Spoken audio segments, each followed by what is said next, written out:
Si tu galères à trouver une bonne niche pour ton agence IA, alors arrête de scroller parce que je vais te révéler exactement les 5 erreurs à éviter pour enfin trouver une bonne niche pour ton agence IA. Déjà, la première erreur à éviter absolument, c'est de chercher la niche parfaite. La niche parfaite n'existe juste pas. Donc tu peux arrêter de chercher directement. En fait, il y aura toujours ses avantages, ses inconvénients. Si tu vois qu'il y a une niche où il n'y a pas de concurrence, c'est bien pour une raison, c'est sûrement parce qu'elle n'est pas terrible. Si tu vois qu'il y a une niche où il y a énormément de concurrence, tu te dis ah, c'est chiant, etc. C'est sûrement parce que aussi c'est une bonne niche. Donc il y a toujours avantages et inconvénients et la niche parfaite juste n'existe pas. Ensuite, deuxième erreur, très simple, c'est de penser qu'il y a peu de niches qui sont intéressantes, peu de niches qui sont viables. Il y a trop de gens qui pensent qu'ils doivent vraiment choisir leur niche avec des pincettes, que c'est vraiment très rare les niches qui sont intéressantes.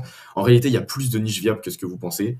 Et à partir du moment, enfin, pour moi en tout cas, à partir du moment où il y a de l'argent dans un secteur et qu'il y a des problématiques qui sont douloureuses, c'est viable déjà à partir de ce moment-là. Donc, faut arrêter de vraiment passer trop de temps à chercher une niche qui est viable. Il y en a plus que ce que vous pensez. Et au bout d'un moment, il faut passer à l'action. Troisième erreur à éviter, c'est de changer de niche toutes les 2 semaines. Bah là, évidemment, c'est logique. Si tu changes de niche toutes les 2 semaines et que bah voilà, tu changes à chaque fois, tu peux pas vraiment t'habituer, tirer de conclusions, te dire si cette niche est vraiment elle est bien ou pas. Donc et en plus de ça, tu perds énormément de temps et t'as aucun résultat évidemment. Donc quatrième erreur aussi à éviter, c'est de trop écouter les experts IA sur YouTube, les gourous, ceux qui vendent des formations, etc. Sur l'IA, comment se lancer, etc.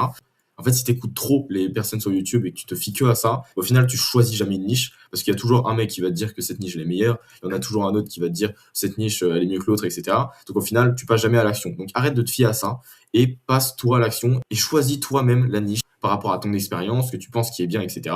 Mais arrête de te fier aux personnes sur YouTube. Cinquième erreur à éviter, c'est de ne pas avoir de critères clairs pour décider.